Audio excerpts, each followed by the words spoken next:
باللہ من الشیطان الرجیم بسم اللہ الرحمن الرحیم اذ قال لأبیہ یا ابت لم تعبد ما لا يسمع، جب کہا حضرت ابراہیم علیہ السلام نے اے میرے ابا جان، یا ابتی اے میرے ابا جان، لم تعبد ما لا يسمع، کیوں پکارتا ہے ان کو لا یسمع جو تیری پکار کو سنتے نہیں، ولا یبصر اور کیوں پکارتا ہے انہیں جو تیری حالت کو دیکھتے نہیں، ولا یغنی عنک شیئا اور کیوں پکارتا ہے انہیں جو تیرے کسی کام بھی نہیں آ سکتے۔ الی آخر القصہ۔ صدق اللہ العظیم۔ اللہم صلی علی سیدنا و مولانا محمد وعلی آل سیدنا و مولانا محمد وبارک وسلم ثم صلی علیہ۔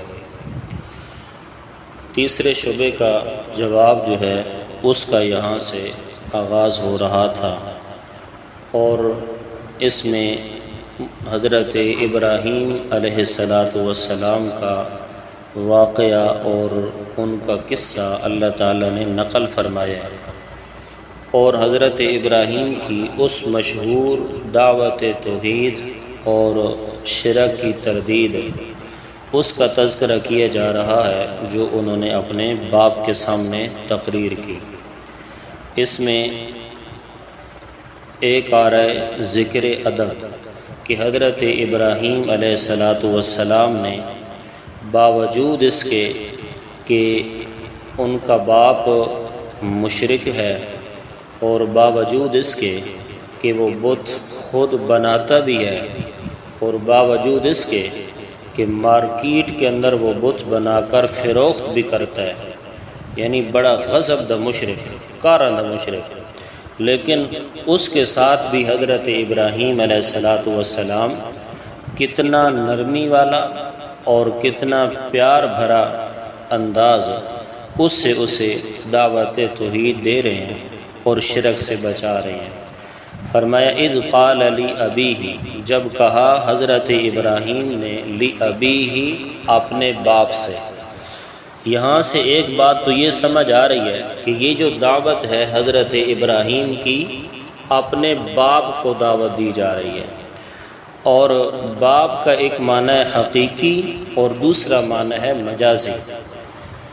حقیقت کے اندر سگے باپ، اس کو ہی باپ کہا جاتا ہے مشہور، اور مجاز کے اندر چچا، اس پر بھی باپ کا لفظ بول دیا جاتا ہے، لیکن مجاز اس وقت مراد لی جا سکتی ہے یا مراد لیتے ہیں جب حقیقت کے اوپر عمل کرنا مشکل ہو جائے۔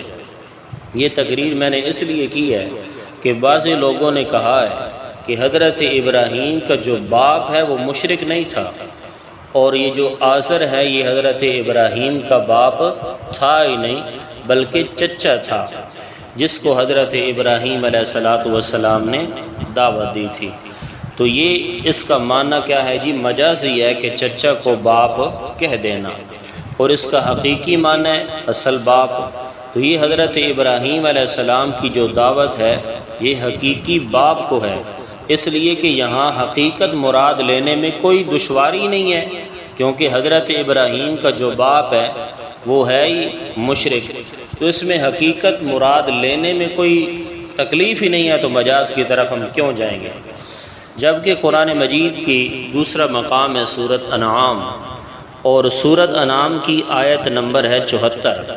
اس کے اندر اللہ تعالیٰ نے واضح لفظوں میں فرمایا وَإِذْ قَالَ إِبْرَاهِيمُ، جب کہا حضرت ابراہیم نے لأبی آزر، اپنے باپ آزر کو۔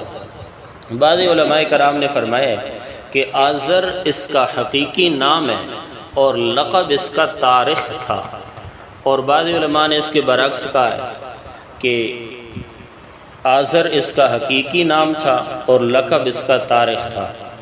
بہرحال جو بھی ہو، یہ حضرت ابراہیم کی دعوت اپنے حقیقی باپ کو ہی ہے، جو بت تراش بھی تھا اور بت فروش بھی تھا۔ اتتخذ اصناما آلہہ، کیا تو نے بنا لیا بتوں کو معبود؟ انی اراک وقومک فی ضلال مبین، میں تجھے بھی اور تیری قوم کو واضح گمراہی میں دیکھ رہا ہوں۔ تو یہ بتا رہی ہے جی آیت نمبر 74 انعام کی کہ حضرت ابراہیم کی جو دعوت تھی وہ چچا کو نہیں تھی بلکہ اپنے حقیقی باپ کو تھی۔ اذ قال لأبیہ، جب کہا حضرت ابراہیم نے اپنے باپ سے یا ابتی، اب دیکھیں کیسا پیارا انداز ہے، یا ابتی، اے میرے پیارے ابا جان۔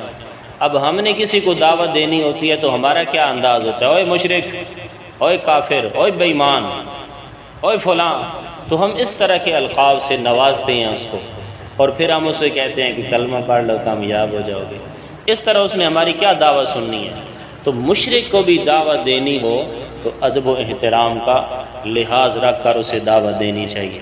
ایسے مہذب طریقے سے کسی کو دعوت دیں تاکہ وہ آپ کی بات سن کر آپ کے قریب آئے، یہ نہیں ہے کہ آپ اسے دھتکار دیں شروع سے ہی۔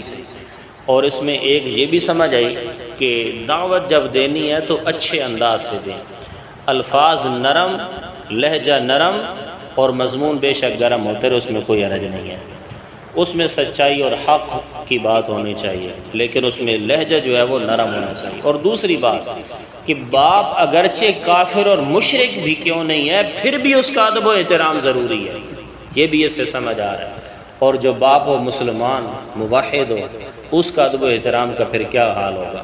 یہ تو کافر باپ ہے، اس کا بھی احترام کریں۔ یا ابتی، اے میرے پیارے ابا جان، لم تعبدو، کیوں پکارتا ہے تو عبادت کرتا ہے، کیوں پکار؟ یہاں عبادت بمانے پکار کی ہے، اس کا قرینہ یہ ہے کہ لا یسمو، جو تیری پکار کو سنتے نہیں ہیں۔ لم تعبدو، کیوں پکار رہا ہے؟ ما، ان معبودان باطلہ کو، لا یسمو، جو تیری پکار کو سنتے ہی نہیں ہیں، ولا یبصرو، اور تیری حالت کو دیکھتے ہی نہیں ہیں، تیرے دکھ درد کو دیکھ ہی نہیں رہے ہیں، ولا یغنی عنک شیئا، اور تیرے نفع نقصان کے مالک بھی نہیں ہیں۔ یہ پہلا انداز ہے۔ اس انداز کے اندر حضرت ابراہیم علیہ السلام نے الہ اور معبود ہونے کی 3 صفتیں بیان فرمائیں۔ پہلی صفت جو سمیع ہو، ہر ایک کی پکار کو سننے والا ہو، یہ الہ کی پہلی صفت ہے۔ اور دوسری البصیر، ہر ایک کی حالت کو دیکھنے والا ہو۔ اور تیسری جو صفت نقل کی وہ لا یغنی عنک شیئا سے جو سمجھ آ رہی وہ ہے قدیر، کہ ہر چیز پر وہ قدرت بھی رکھتا ہو۔ تو ایسی ہستی کو پکارنا کہ جو ہر ایک بندے کی ہر ایک جگہ سے، ہر ایک انداز میں، ہر ایک زبان میں، ہر ایک کی سنتا ہو، یہ کس کی صفت ہے؟ اللہ کی صفت ہے۔ ہر جگہ سے ہر بندے کو ہر حالت میں دیکھنا، یہ کس کی صفت ہے؟ اللہ تعالیٰ کی صفت ہے۔ اور ہر ایک کے نفع اور نقصان کا مالک ہونا، یہ بھی کس کی صفت ہے؟ رب کی صفت ہے۔ تو یہ تو اللہ کی صفتیں ہیں، اور جن میں تو یہ صفتیں مان رہا ہے وہ تو کچھ کر بھی نہیں سکتے، وہ تو اپنے وجود کے بھی محتاج ہیں کہ خود تو ان کو بناتا ہے۔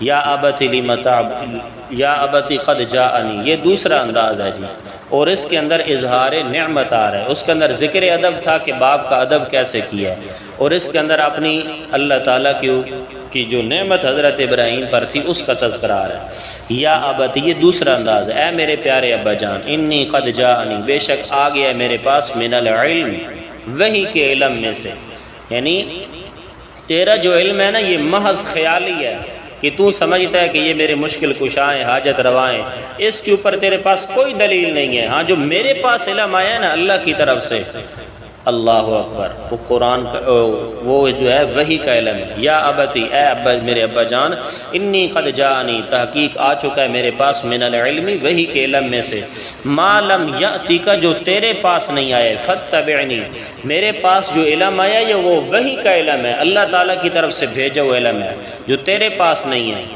فاتبعنی، پس تو میری اتباع کر، عقیدہ بھی میرے والا بنا، عمل بھی میرے والا بنا، اہدیک صراطا سویا، میں تجھے دکھا دوں گا سیدھا راستہ، یعنی توحید والا۔ یا ابت لا تعبد الشیطان، یہ تیسرا انداز آ گیا جی، اے میرے ابا جان، لا تعبد الشیطان، شیطان کی عبادت نہ کر۔